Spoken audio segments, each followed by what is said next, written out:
Asikuthi ifuthi yamangalisa indlala imbi kakhulu ngoba vele kasilalutho. Kusukela noma benolala siwahola amanye siwahola ebolile. Siwakhiphe sipepe uyesuza igogokela ilodwa elinye lonke amabele lonke ebolile. Akulanto enhle. Ilanga lichisa ukuthi izifuyo ziyafa. So izolo bahlenza inkomo ezintathu.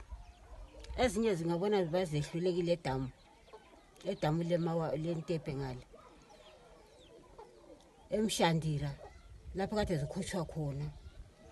Kuzobuya indlala, indlala inkulu sibili kakhulu. Ayikho ukuthi noma lisina lisenze nje kodwa indlala inkulu kakhulu. Akulanto enhle. Ngoba nxa ungela mali yona le $80 isaka lakho liyathatha liphomo manje mina ngingugogo nginje ngiyayithathanga. Kakulancedo ngisho. Sasizwa kuthiwa kuyaholwa. Singayazi ukuthi kuyathengwa. Ngoba lokhu kuyafana lokuthenga.